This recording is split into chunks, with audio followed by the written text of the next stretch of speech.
bonjour à tous, bienvenue dans cette nouvelle vidéo. Bonjour aux nouveaux, bonjour aux experts, bonjour aux passionnés, j'espère que vous allez bien. Bienvenue dans ce 41e conseil de la semaine. Mon objectif avec cette série de vidéos est de vous donner des concepts, des idées que vous pourrez utiliser à bon escient dans vos parties. Dans cet épisode, on va parler tactique avec un thème contre-intuitif qui revient très souvent dans la pratique. C'est celui du joueur cloué qui contre-attaque. Donc je vous mets le titre.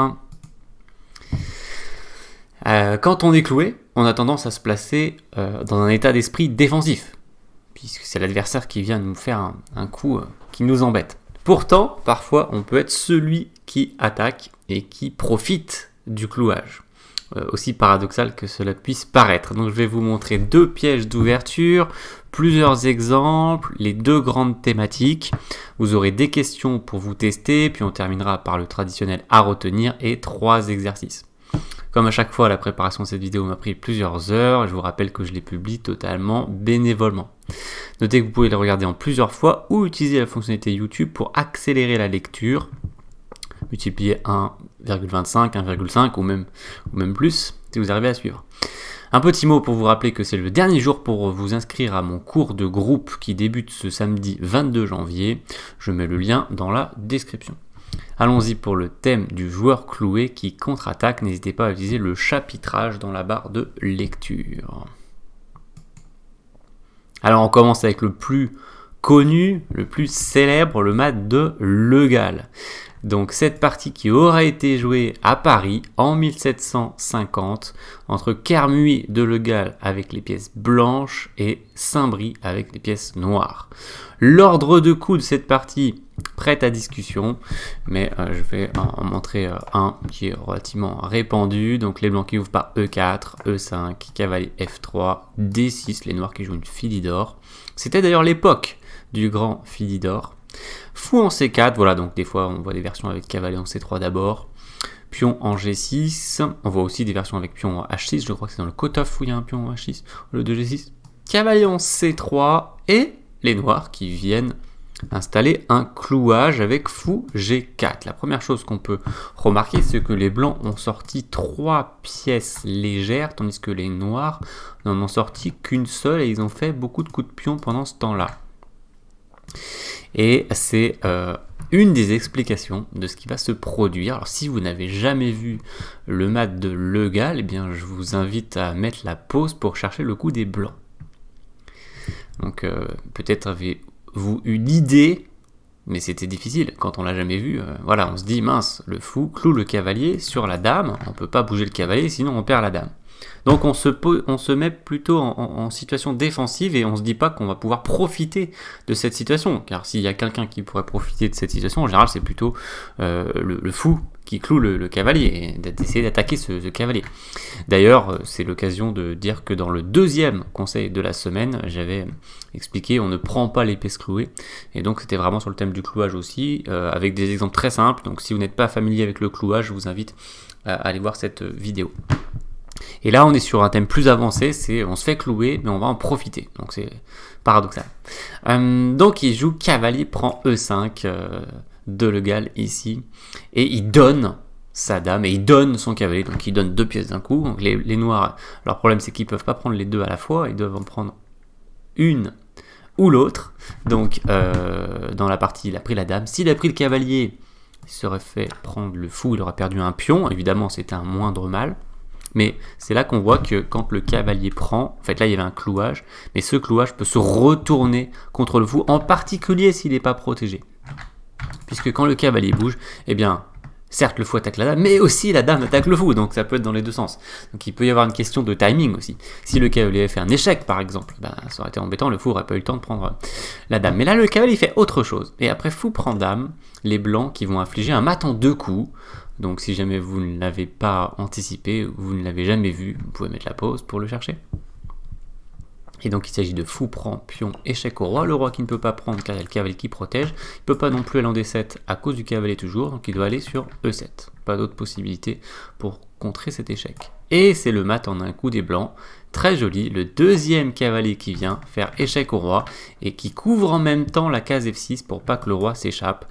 Le roi qui est complètement cerné par les 3 pièces légères des blancs ici, les 2 cavaliers et le fou. C'est un mat vraiment très esthétique. Notez que c'est grâce à la dame, au fou et aussi au pion que ce mat est possible. Voilà, donc le mat de Legal le plus connu, et on est donc sur ce thème, après fou en G4, de faire cavalier prend E5. Évidemment, il ne faudrait pas que le cavalier soit ici, sinon le cavalier reprendrait et il protégerait le fou au passage, et les blancs auraient juste perdu un cavalier contre un pion, hein, donc il faut se méfier. Voilà, en tout cas, c'est une thématique qui revient très souvent, ce clouage de fou en G4 sur un cavalier en F3, sur une dame en D1, et on va le rediscuter un peu plus tard dans cette vidéo. En attendant, je vais vous montrer 2 autres ouvertures. Donc ouverture numéro 1, alors le mat de Legal, je l'ai mis carrément l'exemple numéro 1 à connaître absolument, hyper classique, hyper thématique. Maintenant on part sur un gambit dame refusé, donc D4, D5, C4, gambit de la dame, les blancs qui attaquent le pion central de l'adversaire.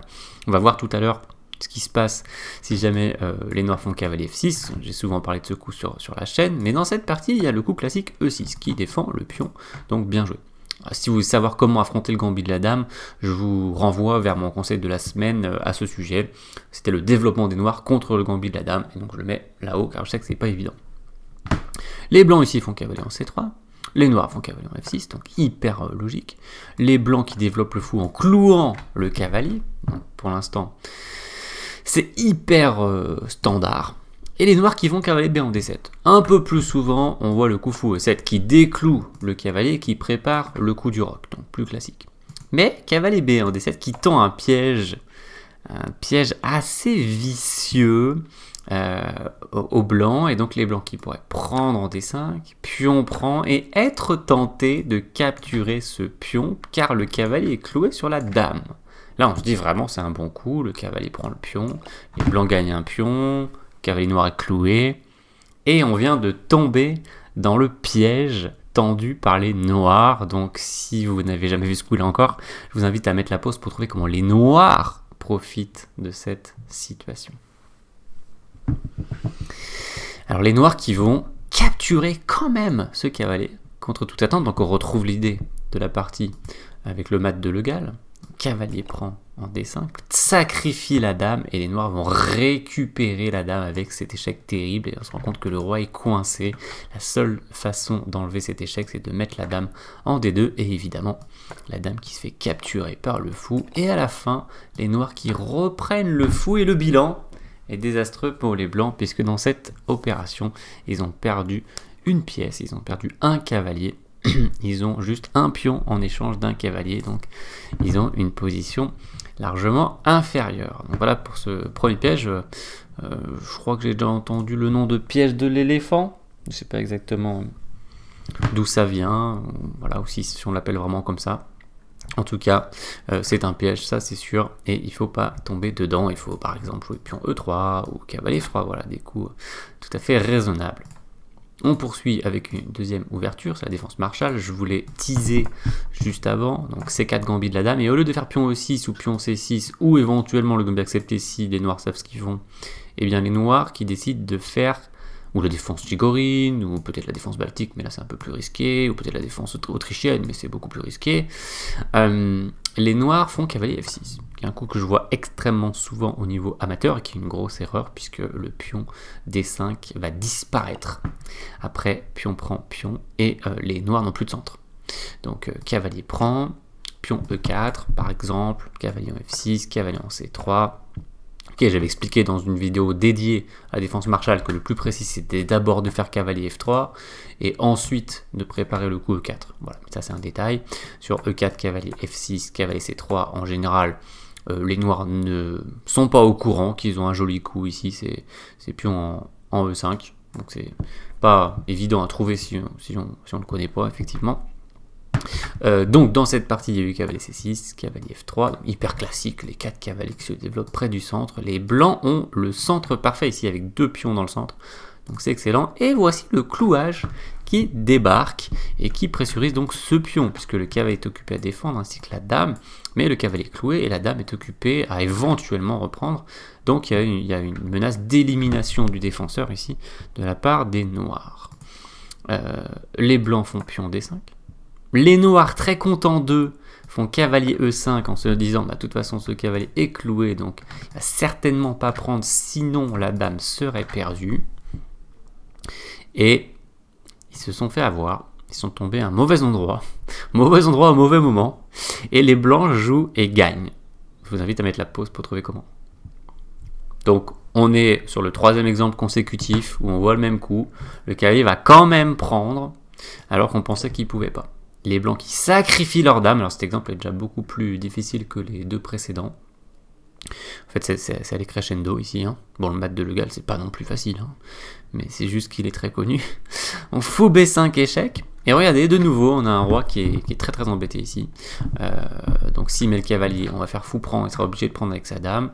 Donc s'il fait pion, pousse, c'est là où c'est plus incertain de se dire que cette position, après pion prend, est gagnante pour les blancs. Là, on peut vraiment avoir le doute. Hein. En fait, il se trouve qu'on menace de récupérer la dame en faisant ça. On pourrait, dans certaines situations, également avoir l'idée de prendre ici pour peut-être refaire une nouvelle dame derrière. Pour l'instant, la vraie menace, c'est plutôt C7, surtout s'il fait A6 et qu'il attaque le fou. Donc là, on se retrouve dans une situation de découverte, d'attaque à la découverte, avec la pièce arrière qui pourrait se faire capturer. Donc c'est aussi un conseil de la semaine. Vous dites, faites très attention à votre pièce arrière. Donc je vous mets le conseil là-haut. Donc s'il prenait, clairement, on prenait, il était obligé de mettre son cavalier, on faisait fou prend, il est obligé de prendre avec sa dame, ça nous fait penser à tout à l'heure. On reprend, il reprend, on reprend, éventuellement avec le roi, pour rebondir sur le conseil de la semaine dernière sur déroquez-vous, puisque c'est la finale, donc pourquoi pas prendre avec le roi plutôt que de reculer le cavalier. Et les blancs, si vous comptez bien, ont un cavalier et un pion d'avance, donc c'est énorme. Pion A6 de la part des noirs, pion C7, attaque le roi et la dame en même temps, donc ça récupère la dame, pion prend, ok, ça prend au moins un fou, pion prend, tour prend, et de nouveau à la fin, bon cette fois on peut pas faire roi prend parce qu'on a interdiction à cause de la tour qui est là-bas, mais on fait cavalier prend, et c'est vrai qu'il peut se venger sur ce pion, mais on a un cavalier d'avance avec les blancs, donc sur cette défense Marshall, dans cette situation, cavalier E5, c'était une erreur. Alors voilà, une erreur pas grossière, hein, parce que pour anticiper le coup cavalier prend suivi de fou là, suivi de pion poussé de pion prend, c'était pas simple du tout. Si on ne le connaît pas à l'avance, c'est délicat. Voilà, donc j'ai déjà des élèves qui ont gagné souvent des parties comme ça avec les blancs, hein, avec ce coup. Allez, on poursuit maintenant avec des exemples classiques. Donc le coup de l'élastique. Je vous ai mis deux exemples sur le coup de l'élastique. Celui-ci est issu du très célèbre livre d'exercices tactiques de l'auteur soviétique Bloch. C'est l'exercice numéro 379 et c'est les blancs qui gagnent du matériel. Si vous voulez vous tester, vous pouvez mettre la pause. Alors les blancs qui sont embêtés ici parce que le cavalier attaque la dame.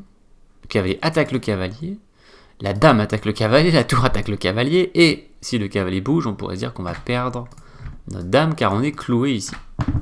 Et on a un joli coup, qu'on appelle le coup de l'élastique. En tout cas, j'aime bien l'image et la métaphore. Donc le cavalier qui va prendre ici, et qui va libérer l'attaque de la dame blanche sur la dame noire. Donc de nouveau, hein, vous voyez que ça peut être dans les deux sens, le clouage, hein, le clouage relatif en tout cas.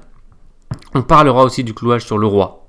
Tout à l'heure, vous verrez que la contre-attaque n'est pas réservée au cas de clouage relatif. Ça peut arriver en clouage absolu aussi. Absolu, je rappelle que c'est sur le roi. Donc là, c'est sur la dame. Et donc, cavalier prend. C'est-à-dire qu'il n'a pas très envie de prendre le cavalier finalement, puisqu'il perdrait sa dame. Voilà. Du coup, il va quasiment obligé de prendre la dame. Et on avait le cavalier qui revient. Donc notre cavalier il a fait un élastique, hein, il a fait tac, ding, il est revenu, comme ça. J'espère que vous avez apprécié mon bruitage de l'élastique, beaucoup d'entraînement pour faire ce bruitage. Et donc voilà, alors on poursuit avec un autre exemple. Donc les blancs qui ont gagné un cavalier ici, hein, ils ont piqué le cavalier au passage et ils ont repris la dame. Bilan, les dames se sont échangées, mais le cavalier noir a disparu dans l'opération, un peu comme un tour de magie. Deuxième coup de l'élastique, on va se mettre du côté des noirs, c'est une défense française.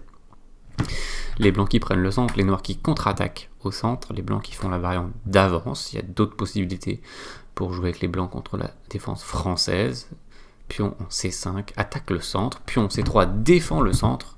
Donc très important de défendre ce pion au cas où les noirs le prennent. Cavalier en C6. Et là, un coup pas recommandé, mais si vous êtes un habitué de la chaîne, vous le savez, c'est fou en B5. Donc j'avais fait un conseil spécial qui s'appelait tout simplement ne jouez pas fou B5 contre la défense française. Et donc je vous le mets là-haut si vous ne l'avez pas vu. Les noirs qui déclouent tout simplement le cavalier. Les blancs qui font un coup hyper logique, mais les noirs qui vont gagner quelque chose, contre toute attente, on pourrait dire, dans cette position. Et donc je vous invite à trouver le coup des noirs. On peut mettre la pause. Alors notez que le clouage a disparu. Là c'était cloué, mais en fait maintenant il n'y a plus de clouage. Donc c'est un tout petit peu différent, mais c'est le clouage d'avant qui va se retourner contre les blancs. Et c'était pour vous montrer le coup de l'élastique, il arrive très souvent comme ça. Donc le cavalier qui, alors qu'on pensait pas qu'il allait le faire, va prendre ce pion. Et les noirs vont gagner un pion grâce au coup de l'élastique en cas de fou prend, cavalier reprend. Voilà. Donc cavalier prend, maintenant c'est très simple. Si les blancs décident de prendre le cavalier, eh bien les noirs prennent le fou. Ils ont gagné un pion. Et en plus un fou contre un cavalier. Et puis si les blancs prennent ici, le cavalier, tac, fait son coup d'élastique et il a gagné le pion au passage. Le pion central E5 blanc qui a disparu dans l'opération. Donc de nouveau un petit tour de magie. Voilà, s'il prenait le cavalier, on prenait le fou. Donc très joli coup ici, cavalier prend E5, c'est pas intuitif. Voilà. Voilà pour les deux exemples de coups d'élastique que je voulais vous montrer. On poursuit avec le classique. Donc on avait déjà parlé tout à l'heure du clouage fou G4 sur le cavalier, je crois qu'il est hyper fréquent, notamment dans les italiennes ici. Ça ressemble aux italiennes, la seule chose que j'ai fait un peu bizarre, c'est que j'ai mis le cavalier ici. Et justement, le fou n'est pas protégé. Donc les noirs, ils ont mis le fou en G4 pour clouer, très contents d'eux. Ils ont peut-être l'idée de faire cavalier là, alors ce qui marcherait plus particulièrement si les blancs font un roc, puisque ensuite ils seraient obligés de prendre et ça détruirait l'abri du roi. Mais ici, les blancs vont profiter de ce fou non protégé et aussi de la présence de ce cavalier qui est maladroitement positionné. On va le voir tout à l'heure. Tout simplement, s'il était là, il défendrait le fou déjà, ce serait beaucoup mieux. Ça ne marcherait pas pour les blancs. Et les blancs ont un joli coup qui gagne du matériel. Je vous invite à mettre la pause.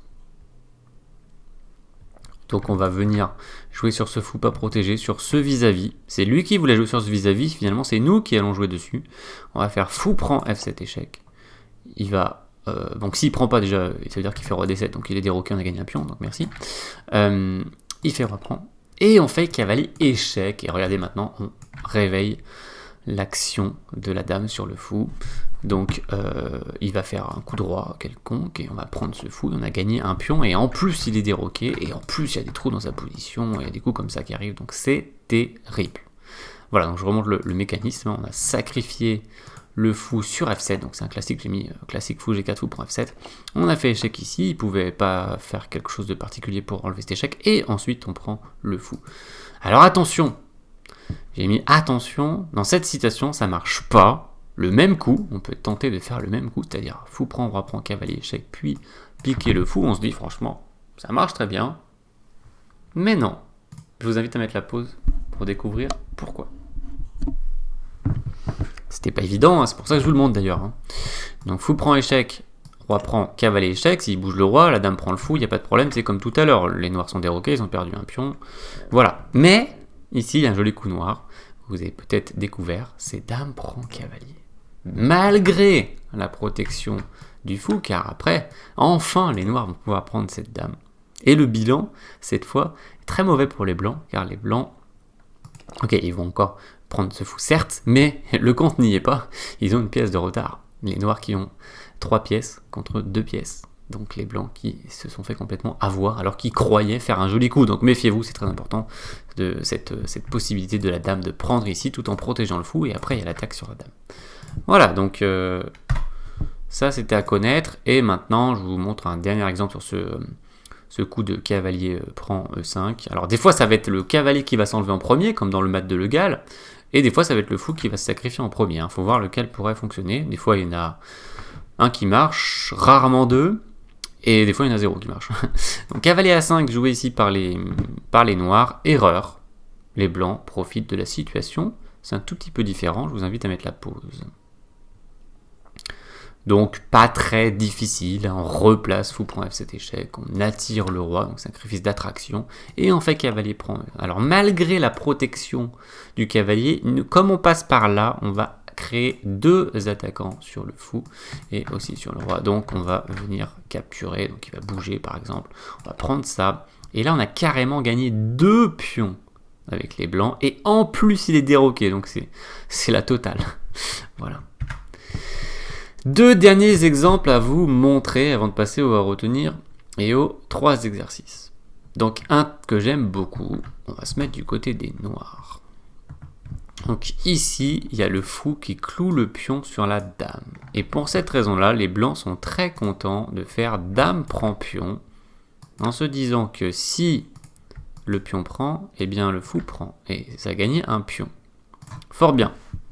Les blancs se sont pas assez méfiés, mais c'était pas évident, mais ils ont fait une erreur quand même de calcul ici.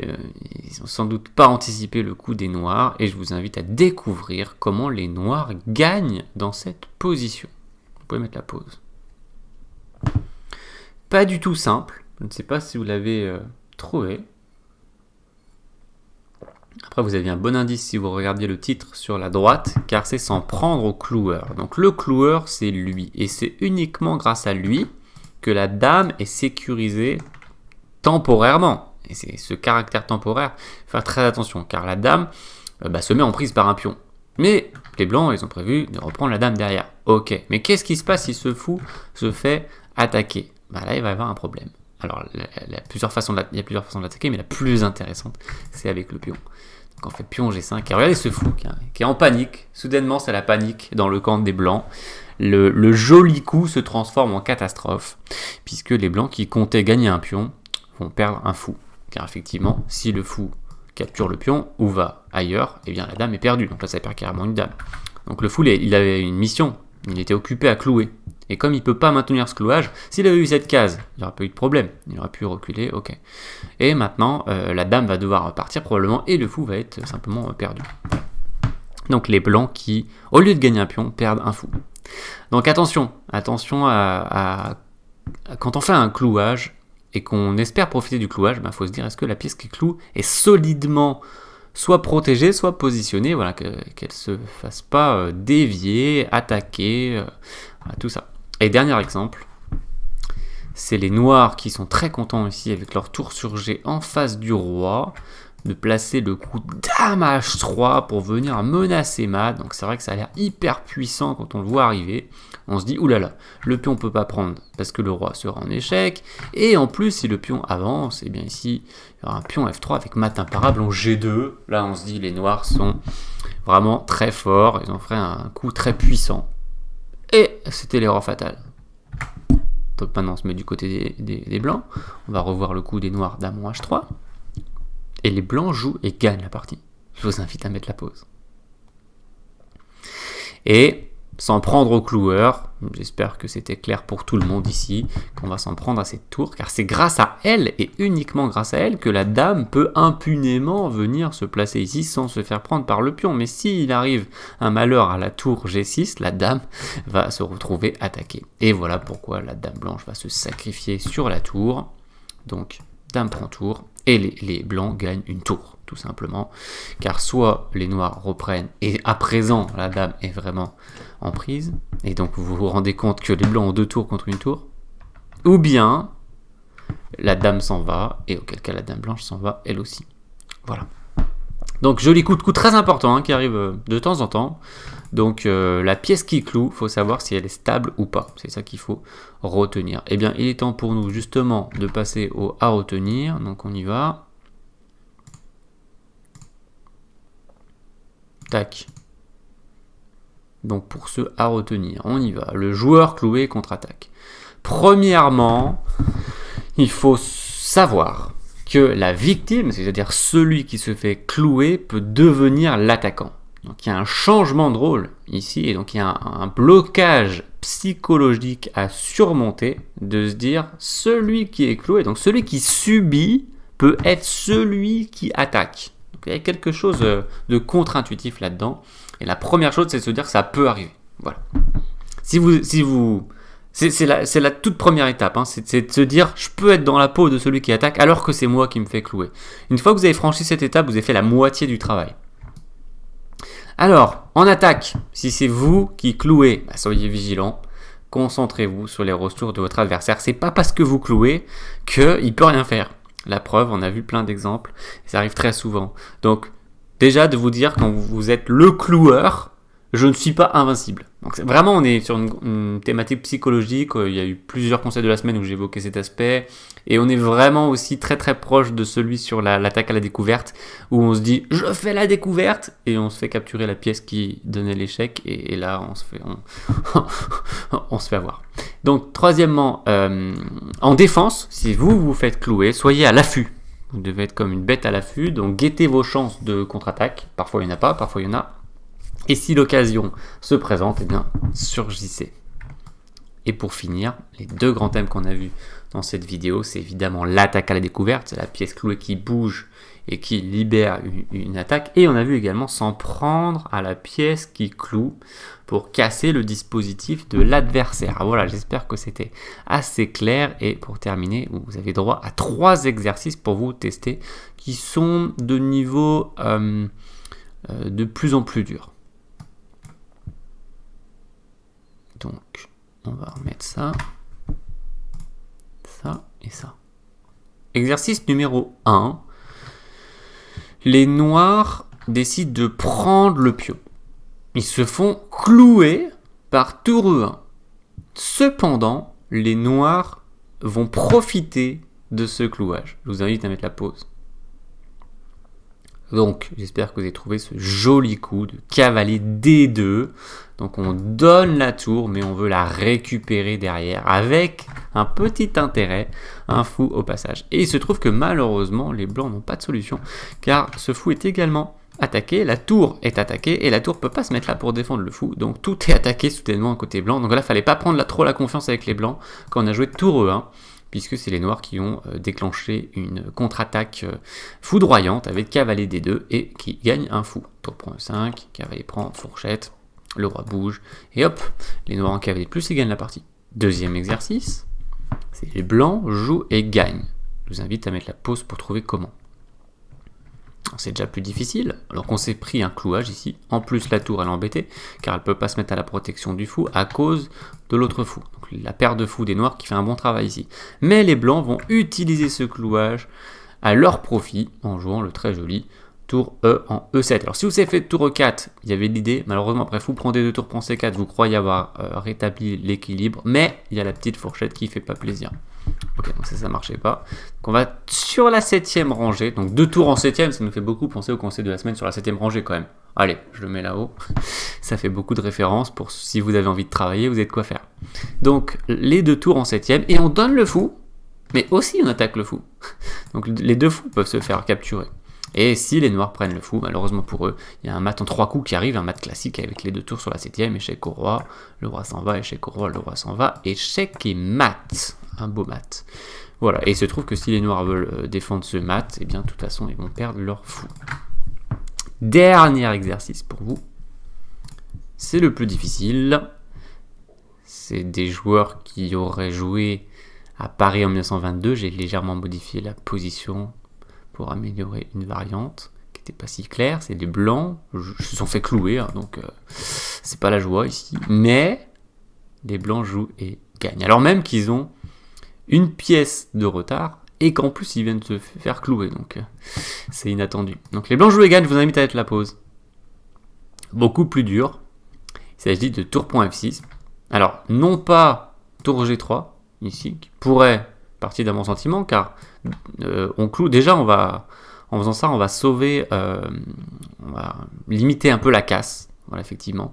Le truc c'est que probablement il va faire ça, c'est-à-dire qu'il va bloquer le fou, il va reprotéger, il va protéger plusieurs fois, alors on va pouvoir au moins prendre 2 pièces pour la tour, mais on avait une pièce de moins au départ, donc ça restera pas incroyable a priori. Donc ici on va faire tour prend F6, très joli, et on libère l'action de la dame sur le fou.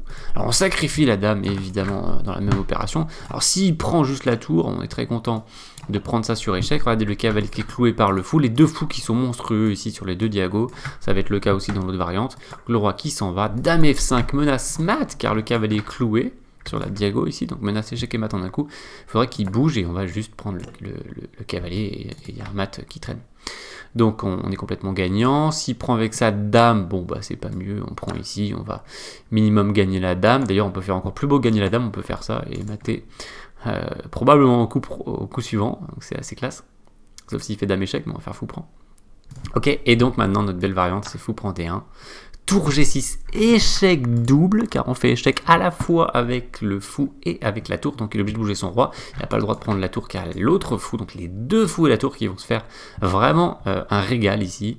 Donc, roi H7, tour G7, échec, donc de nouveau échec double, il va dans le coin, tour échec, encore échec double, et finalement un beau mat ici avec le fou et la tour. Donc très belle variante pour conclure cette vidéo. Eh bien, cette fois, nous avons fait le tour. On va pouvoir revenir à l'accueil. Cet épisode sur la rébellion du joueur cloué est terminé. J'espère qu'il était assez clair, qu'il vous aura appris des choses. N'hésitez pas à me le dire dans les commentaires et à laisser un pouce bleu, c'est très facile. N'hésitez pas à vous abonner si ce n'est pas déjà fait. Je vous invite plus spécialement à partager cette vidéo sur vos réseaux sociaux. Ça prend quelques secondes. Vous avez le bouton partager qui est juste en dessous. Très facile et ça aide la chaîne. Et grâce à ça, ça va profiter un maximum de joueurs. Et ça, c'est mon objectif principal. Si vous voulez soutenir la chaîne plus concrètement, vous avez aussi un lien Tipeee dans la description, toujours. J'en profite pour remercier les tipeurs. N'hésitez pas à aller voir les précédents conseils de la semaine ou ma nouvelle série vidéo Testez-vous. Je vous mets la playlist Testez-vous en haut. Merci de votre écoute. Je vous dis à très bientôt et d'ici là, portez-vous bien.